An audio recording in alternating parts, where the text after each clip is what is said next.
One of the most well-known and beloved pastors in the world passed away this week.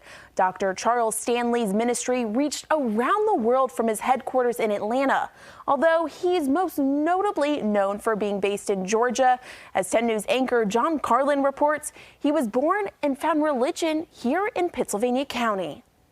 From the old kingdom, all things have become new. Why? Because I have a new person living on the inside of me, and that person is none other than the person of Jesus Christ. We are freed and liberated because of his indwelling presence. Pastor Dr. Charles Stanley, of course, is well known to his followers for his devotion to Jesus Christ.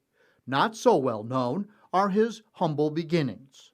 Dr. Stanley was born here in Dry Fork, Virginia, in Pittsylvania County in 1932. From this rural community, he would go on to build a ministry with millions of followers all around the world. Stanley lived in the Dry Fork community with his mother after his father died when he was only 9 months old. Eventually, they moved to Campbell Street in Danville, where Stanley is said to have been a paper boy. The family attended the nearby First Pentecostal Holiness Church. And this is the very room where Stanley began his walk with God. So it's safe to say that this was the pew where he was sitting? Well, I don't know that I can say that. But not that piece of furniture. Not that piece of furniture, but sitting approximately in that space. The second pew back, from the front. Stanley's grandfather had been instrumental in building the church. So this is his grandfather? It is, Reverend George Stanley. He is a pastor and church planter, and he was actually involved in the establishment of this, the First Pentecostal Church in Danville.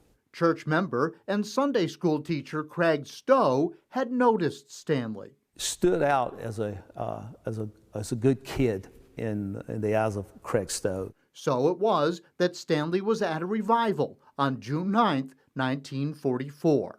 On the day that he made his decision to accept Christ, it was a Sunday morning, and he came to the second pew, and he and his mother were sitting there, and at the end of the service, he responded to the invitation and went forward and began that spiritual journey. He said in just moments, he said, I had a true peace and was convinced that God had began that spiritual work in his life. The connection to Danville remained for a time. Stanley would begin his growth there as a spiritual leader called to the ministry at age 14. A lightning strike and resulting fire destroyed the nearby original and since rebuilt Moffett Memorial Baptist Church in 1971, where Stanley was ordained in 1956. Stanley began his television ministry with the Chapel Hour in Atlanta.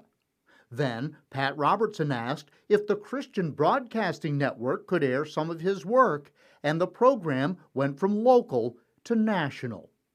In 1977, Stanley created In Touch Ministries. Back in 1977, when God was opening so many doors for this television ministry, we didn't really have a name that I thought would work. In my office at the time was a living Bible called In Touch, and I just knew it was the right name for what God was calling us to do. The program was distributed around the world using television, radio, the internet, and even 1 million messengers, solar-powered audio devices containing the Bible and Dr. Stanley's sermons in more than 100 languages. Dr. Stanley would serve 2 terms as president of the Southern Baptist Convention. As the years went by, the ministry's reach grew and grew. Stanley authored more than 70 books, and in 2014, In Touch dedicated their new state-of-the-art studios. I think about where we are at In Touch today, and we started out with a 30-minute program. Stanley would step down from preaching in 2020. But long before that, in Dry Fork and later Danville, he said his mother never told him to follow the Lord, follow the pastorate or preaching or something, anything like that. Came a message from his mother. She told him, seek God, and he will make it clear what your path should be.